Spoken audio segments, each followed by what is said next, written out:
Tempo de espera. Advento tem a ver com isso. Tempo de espera. Tempo de aguardar aquilo que nos foi prometido. Que Jesus voltaria. Ele já veio uma vez. Todos nós sabemos disso não temos nenhuma dúvida. E acerca dessa primeira vinda dele, as profecias, em volta de 500 profecias, anunciaram antecipadamente 600, 700, 500 anos antes como seria. E em detalhes, falando da cidade onde nasceria, como seria crucificado, a lança que traspassaria sua carne, falando do sangue que verteria junto com a água do seu corpo, e muitos outros detalhes. Temos alguma dúvida sobre isso? Tudo foi cumprido como foi predito. Só que, sobre a segunda vinda, temos 5 vezes mais profecias. Cerca de 2.500 profecias e promessas de que ele voltaria. Se da primeira vez ele não falhou, da segunda que não vai falhar, porque ele não mente, jamais mentiu. A Bíblia diz que Deus não é homem para mentir, nem filho de homem para se arrepender. Aquilo que ele falou, ele há de cumprir, o que prometeu é certo que fará. Por isso, podemos confiar que temos um Deus que cumpre aquilo que promete. E, de certa forma, todos, cristãos e pagãos, judeus, gentios, homens, mulheres, escravos, livres, profissionais, pretensos profissionais, todos estamos a esperar.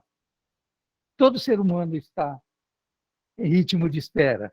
A gente já começa novinho esperando, né? Esperamos pela mamadeira, pela mamãe que vem nos amamentar. Esperamos, na minha época, né, pela primeira calça comprida que a gente vestiria. A gente usava calça curta naquela época, né? Esperamos pela primeira namorada, pelo primeiro emprego, pela faculdade, por todas essas coisas que é normal esperar. Então, todos nós estamos sempre esperando. Depois os anos vão passando, esperamos pelo casamento, pelos filhos, pelos netos, aí vem a velhice, começamos a esperar mais vagarosamente por aquilo que vai acontecer. Isso é inevitável. Todos estamos a esperar. Mas há vários jeitos de esperar. Eu gostaria de ler, primeiramente, um dos jeitos que estão registrados aqui na Bíblia, em Mateus, capítulo 25. O reino dos céus será, pois, semelhante a 10 virgens que pegaram suas candeias ou suas lamparinas, como disse o pastor, e 5 eram prudentes e 5 eram insensatas. As insensatas pegaram suas candeias, mas não levaram óleo. Vamos lembrar que o noivo que viria, né, era aguardado pelas noivas. E elas tinham que manter as suas candeias acesas para esperá-lo e ela ser vista por ele. E essas insensatas, o que aconteceu com elas? Elas não levaram o combustível com elas, o azeite que alimenta a candeia.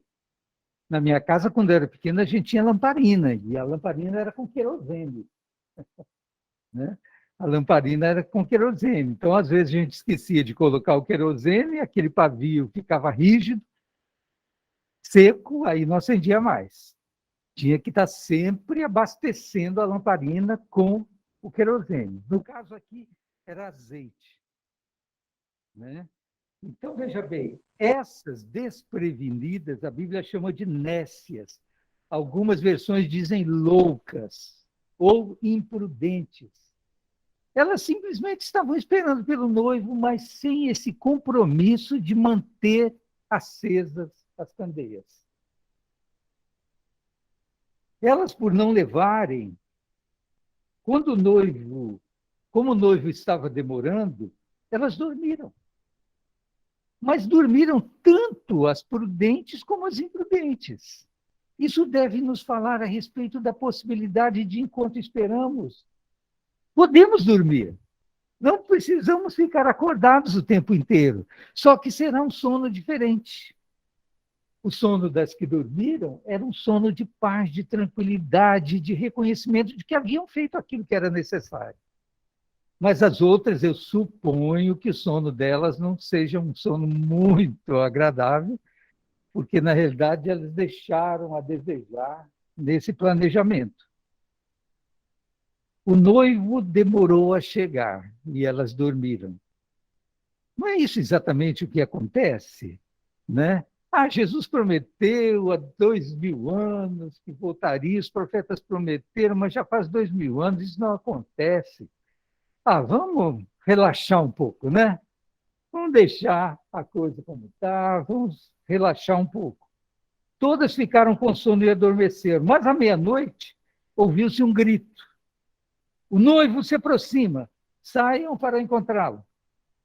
Então todas as virgens acordaram e prepararam suas candeias. Mas as insensatas, não. Então disseram às prudentes: deem-nos um pouco do seu óleo para as nossas candeias, porque elas estão se apagando. Mas as prudentes responderam: não, pois pode ser que quando a gente fizer isso, vai faltar para nós também. Não, vão aos que vendem e comprem o óleo para vocês. E elas saíram afobadas e foram comprar o óleo. Mas aí o noivo chegou enquanto elas estavam fora daquele lugar que deveriam estar.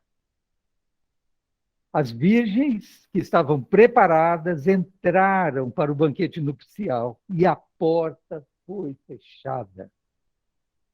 Quando vieram as outras, bateram a porta: Senhor, Senhor, abra a porta para nós. Mas ele respondeu: a verdade é que eu não as conheço. Que coisa terrível! Que coisa terrível! Né? Poder ouvir isso de alguém tão esperado por tanto tempo: eu não conheço vocês. Ser desconhecido por aquele que é onisciente. Porque isso vai acontecer. A Bíblia diz também, aqui mesmo neste livro de Mateus: muitos naquele dia me dirão: Senhor, Senhor, em teu nome fizemos maravilhas, expulsamos demônios, curamos enfermos. E ele vai dizer: não, não conheço vocês, não. Não conheço vocês. Apartai-vos de mim, os que praticais a iniquidade. Porque esse não é o critério. Não é por fazer coisas, mesmo que seja em nome de Jesus. Não é por fazer coisas que vamos ser reconhecidos. E aqui, no caso dessas virgens, foi o que aconteceu. Não vos conheço, portanto, aqui vem a exortação: vigiem, porque vocês não sabem o dia nem a hora. É isso que nos é recomendado. Mantenham acesas as vossas candeias, mantenham o óleo, o azeite, o querosene ali de lado. Estejam sempre em alerta. Esse é um tipo de esperança vigilante. Há tantas recomendações bíblicas, mas tantas que dizem: vigiem, vigiem, vigiem, porque vocês não sabem a hora. Mas também há um outro tipo de espera, né? Aquele que a gente vê hoje espalhado para todo lado, daqueles que não acreditam mais nisso. O que eles estão esperando? Muitos estão esperando um mundo melhor, onde não exista mais luta de classes, né? Onde as pessoas vão se aproximar todas umas das outras, e haverá paz, e haverá tranquilidade, e haverá trabalho para todo mundo. E eles acreditam nisso, alguns sinceramente, outros talvez por conveniência, porque não querem acreditar naquilo que para eles é um engano, é um engodo, é uma coisa fake. que é o transcendente, a eternidade que virá para dentro do nosso tempo e espaço. Então, por não quererem acreditar nisso, eles acreditam no esforço humano. É o homem que vai ter que modificar essas coisas. É o ser humano que é capaz de fazer isso. Acreditam nisso. Mas cada vez mais vão ficando desiludidos, porque todas as tentativas que já fizeram para que isso acontecesse, esse mundo ideal não aconteceu. Pelo contrário, ao que tudo indica, a coisa está só piorando. Até aqueles tão sábios cientistas, diante de um bichinho que está aí ao nosso redor há 2 anos praticamente, não sabem o que fazer. Imagina, contra toda a diversidade que ainda virá. Mas tem também um outro grupo de pessoas que aparece na segunda carta de Pedro, que nós já lemos aqui hoje. Ela está lá no finalzinho do Novo Testamento, que diz o seguinte, eu vou ler o texto, não vou ler o texto inteiro, vou ler algumas partes. Na segunda carta de Pedro, no capítulo 3, a partir do primeiro versículo, diz assim, amados, esta é agora a segunda carta que lhes escrevo. Em ambas quero despertar com essas lembranças a sua mente sincera, para que vocês se recordem das palavras proferidas no passado pelos santos profetas e do mandamento de nosso Senhor e Salvador que os apóstolos de vocês lhes ensinaram. Antes de tudo, saibam que nos últimos dias surgirão escarnecedores, zombando e seguindo suas próprias paixões. Veja bem, é tempo de advento. O que o advento representa, como nós já vimos aqui? Fala da primeira vinda de Jesus, mas fala muito mais da segunda vinda de Jesus. E ele diz aqui que nesse tempo de espera, alguns surgirão escarnecendo e zombando. Dirão, o que houve com a promessa da sua vinda? Desde que nossos antepassados morreram, tudo continua. Da mesma forma, desde o princípio da criação. E não é verdade? A gente começa a pensar e fala, caramba, 2000 anos e a coisa não acontece. Cada geração esperava que Jesus voltasse. Na sua própria geração, sempre foi assim. Eu tenho um irmão que já morreu e ele dizia, não, eu não vou morrer. Jesus vai me transformar antes de eu morrer. E ele já encontrou Jesus. Ele já teve um encontro com Jesus. Então, Jesus voltou para ele. E disso também eu quero chamar a atenção para vocês daqui a pouquinho. Então, tem os zombadores e tem os desiludidos que falam, não dá, pô, esperar tanto tempo isso não acontecer, deixa para lá. Isso aí é uma coisa que contaram, muito bonita, uma história, que a gente achava que era verdadeira, mas não acontece. E mesmo entre nós.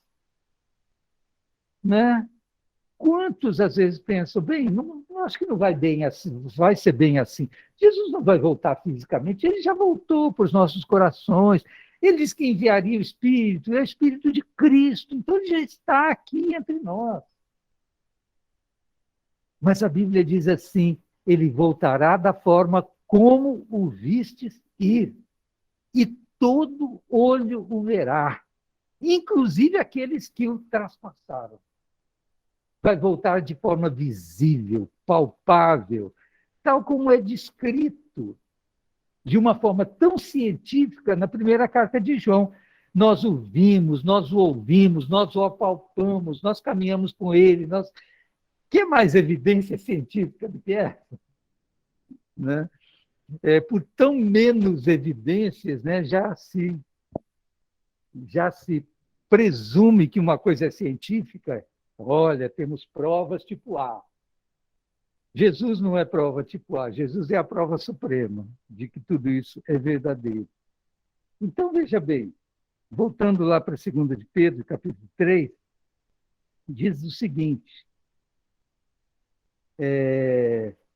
depois dos zombadores e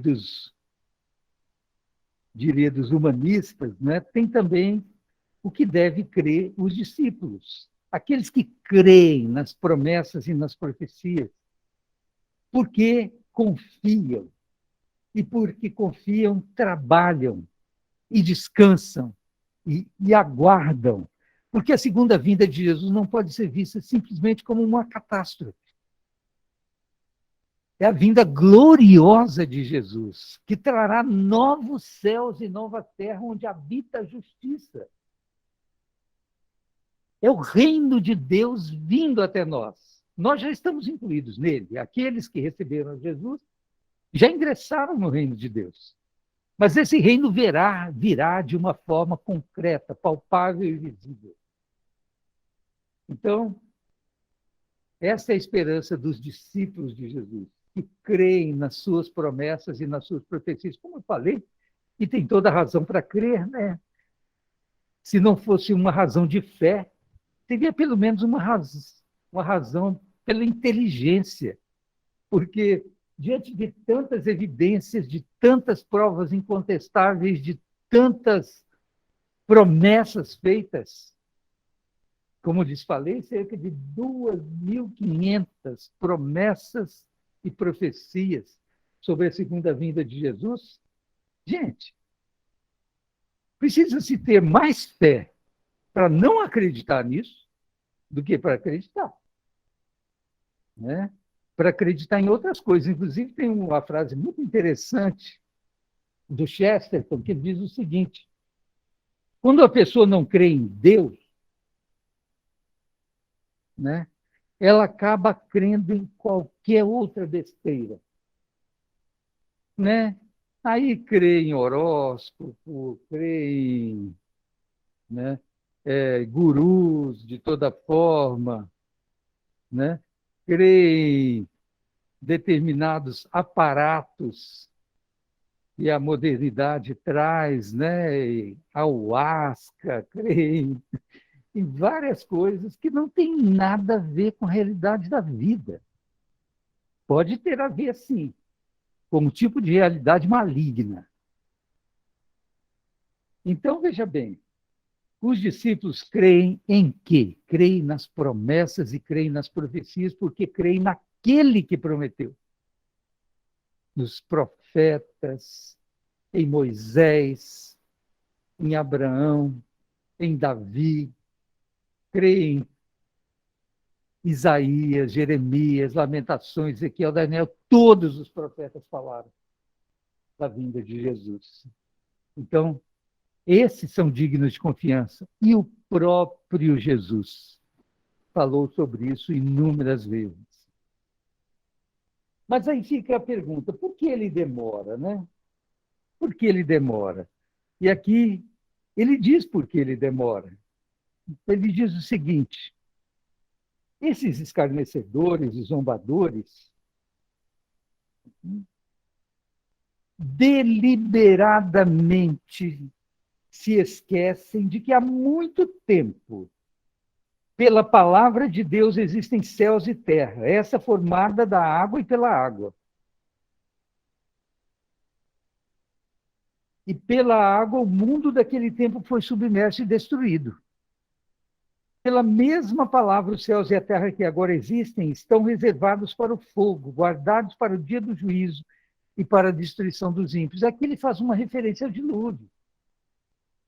Diz assim, olha, aqueles que estavam lá no tempo de Noé, bem, zombavam.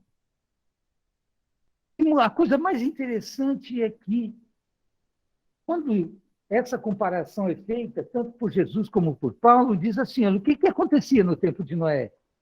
Nada. As coisas mais comuns. Comiam, dançavam, namoravam, casavam, davam-se em casamento. A vida comum. Não tinha nada espetacular apontando para aquilo, porque é exatamente essa a razão da demora.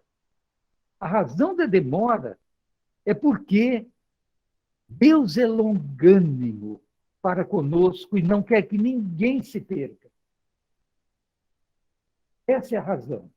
Ele espera que todos se arrependam e sejam salvos. Evidentemente, nem todos se arrependerão, porque Deus, apesar de oferecer a salvação, ele não obriga a salvação. Algumas vezes ele até ordena. Vinde, segui-me. Mas ele não obriga. Ele ordena, mas ele não obriga. Quando Eva estendeu a mão para pegar o fruto, Deus podia ter decepado a mão dela. Ou pelo menos podia amarrar a mão dela para que isso não acontecesse. Ele falou, não faça isso, porque acontecerão as seguintes consequências. Ele disse, ele informou. E às vezes a gente está esperando de Deus uma coisa mais do que as informações que ele nos dá. Alguma coisa muito miraculosa aconteça para a gente acreditar. E é isso que acontecia aqui. Eles deliberadamente, diz o texto bíblico, né? Onde que eu estou, gente? Ah, está aqui, está na outra página.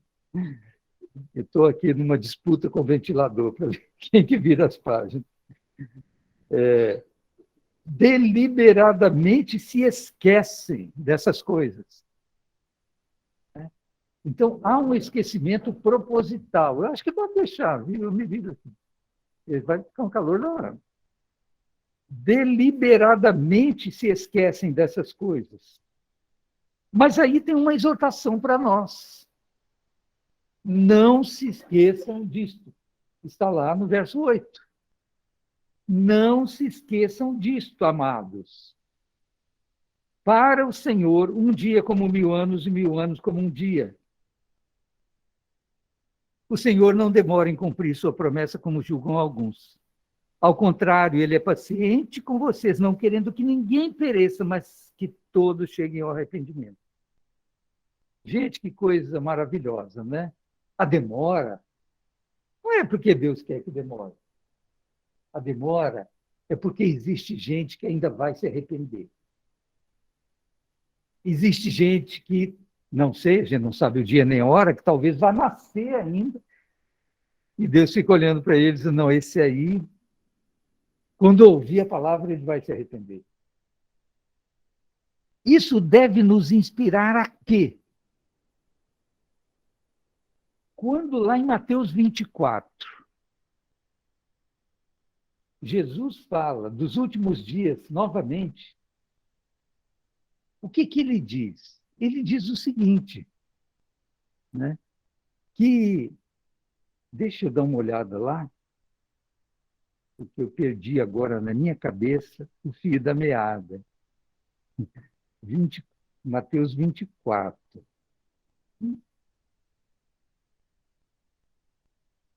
Devido ao aumento da maldade, o amor de muitos esfriará, mas aquele que perseverar até o fim será salvo. E este evangelho do reino será pregado em todo o mundo como testemunho a todas as nações, e então virá o fim. Esse é o grande sinal. Todos os outros sinais que aparecem nesse capítulo 24 de Mateus, ele diz, ainda não é o fim, ainda não é o fim. Aparecerá isso, terremotos, tal, pestes, né? Doenças, filhos não amarão mais seus pais, o amor se esfriará de quase todos, mas ainda não é fim, isso é o princípio das dores. Mas quando ele fala essa última dinâmica do evangelho, este evangelho do reino será pregado em todo o mundo como testemunha a todas as nações, então virá o fim. Por isso a Bíblia nos recomenda que nós podemos esperar e apressar a vinda do Senhor. Como? Pregando o evangelho. Porque da hora que o evangelho for pregado a todas as nações, virá o fim.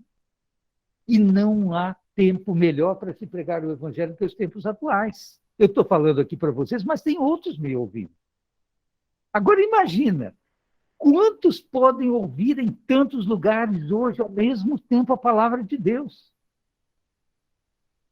Portanto, não é hora de nos calarmos, é hora de abrirmos a nossa boca e pregarmos o evangelho. Porque pregando vai chegar o tempo do fim. Quem controla essa matemática é Deus. Não é para a gente ficar fazendo as nossas continhas aqui. Ele mesmo recomenda que não façamos. Quando os discípulos perguntaram para ele, mas quando será isso? Ele falou, não vos compete saber as datas que Deus mesmo planejou, pelo seu entendimento. Mas recebereis poder ao descer sobre vós o Espírito Santo e sereis minhas testemunhas, tanto em Jerusalém, Judéia, até os confins da terra. O que importa não é a data cronológica da volta de Jesus. É o tempo de Deus, não é o Cronos, não é o Kairos de Deus. Então, estão me avisando aqui que eu tenho 5, 10. Tá bom, tá bom. Eu vou terminar em 5. Então, por que ele demora? Porque ele é misericordioso, ele quer que ninguém pereça. Eu fico pensando em Jonas, quando Deus o chamou para pregar em Nínive, né?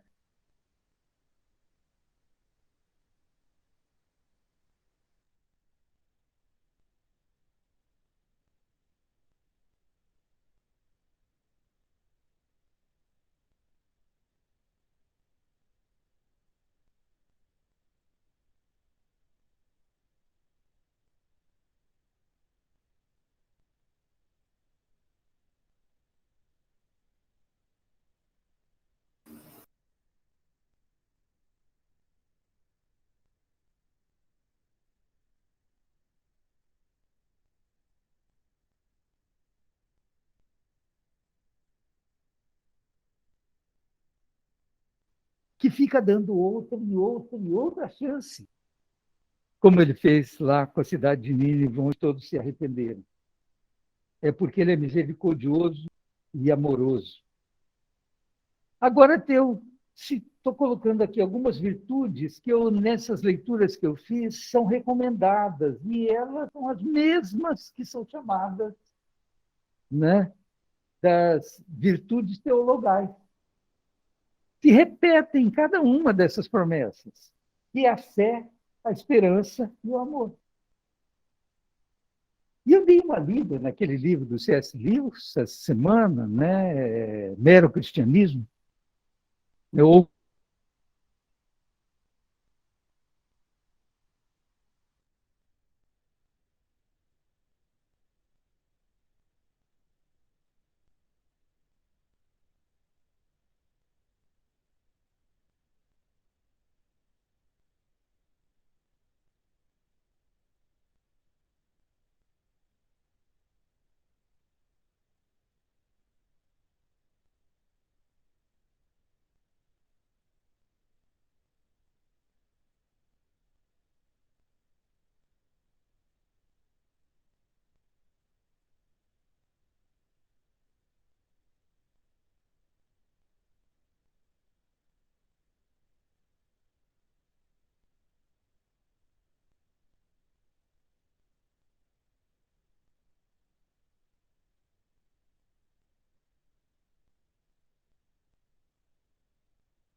te repetir, não bastaria uma vez? Não. Repetição, como a gente faz com os filhos? Já te falei quantas vezes que você não pode fazer isso. Bom, agora eu não falo mais. Vai falar mais muitas e muitas e muitas vezes. Porque ele é um Deus misericordioso, compassivo, longânimo e benigno. Fé, persistência, caiu, levante-se. Quando eu estava dando aqueles estudos sobre a confissão, a grande ênfase no meu coração é essa. Caiu, levante-se. Não fique caído. Não pense, não, agora não tem mais jeito, já extrapolei tudo. Fé é a persistência. Não é sentimento, é a confiança na palavra. Quando Pedro, diante da aparência de Jesus, que diz assim, olha, joga a rede do outro lado, ele disse para ele, olha, já tentamos a noite inteira. Não tem jeito, não tem peixe, eu conheço de mar, o senhor é carpinteiro, pescador aqui sou eu. Ele não falou isso. Ele só falou, havendo tentado a noite inteira, nada pescamos, mas sob a tua palavra eu lançarei a saída. Isso é fé. Não é autoconfiança, não é pensamento positivo. É lançar-se sobre a palavra de Deus. Deus falou, então eu vou fazer, mesmo estando duvidando, mesmo estando inseguro, porque a própria Bíblia diz assim, ó, se o seu coração está inseguro, Deus é maior que o seu coração. Segundo, esperança não é escapismo. Né? Muitas vezes, quando a gente fala da nossa esperança, da vinda de Jesus, muita gente diz, isso aí é uma forma de você escapar da realidade. Não é escapismo. Olhe para o céu e farás mais coisas na terra. Aqueles que olham para a eternidade são os mais operosos neste mundo. Aqueles que olham só para um futuro glorioso que pode acontecer, a operosidade deles é muito pequena. Tem muitos lindos discursos, mas, na realidade, quem faz mesmo é quem crê na eternidade. Diz essa palavra que acabei de dizer para vocês, eu a baseei no texto de Mateus 6,33, que diz assim, buscai em primeiro lugar o reino de Deus e a sua justiça. Olhem para o céu, olhem para a eternidade, olhem para o reino que está vindo. E aí as outras coisas acontecerão. Eu preciso olhar para depois, para acontecer agora, aqui. E o amor, que também não é meramente um sentimento. Amor é diferente de gostar. Okay? Então, age como se amasse.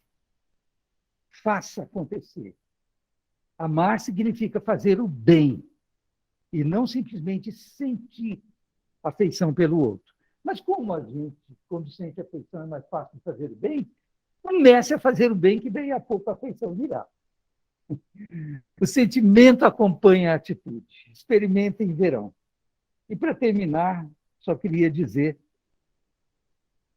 de um livro que eu gosto muito, sobre as parábolas de Jesus, que chama O Mosaico de Deus, de um autor chamado Helmut Tillich, e ele diz o seguinte, ele diz assim, essa espera da vinda de Jesus é como uma aventura de classe superior. Porque todas as aventuras, por exemplo, os romances policiais, você fica aguardando o que vai acontecer no final. Então, a sua expectativa é como que será que as coisas vão acontecer. Mas nos romances clássicos e nas grandes tragédias era diferente. Já na primeira página se dizia o que iria acontecer. E, apesar disso, o segredo estava em, apesar disso, manter o leitor ali na expectativa de como, diante disso que vai acontecer, vai se transcorrer. E assim é com a volta de Jesus. A gente está vendo as páginas seguintes da nossa agenda a cada dia. Mas a última página nós já conhecemos. A página final já foi escrita. Então é uma grande aventura. É aquela aventura como alguém que está numa embarcação e, por todos os perigos que passe, ela vai chegar ao seu porto, independente das circunstâncias, porque quem está no comando é o mestre dos mares, é aquele que zomba das ondas, que repreende o vento, e o mar lhe obedece. Que Deus nos abençoe.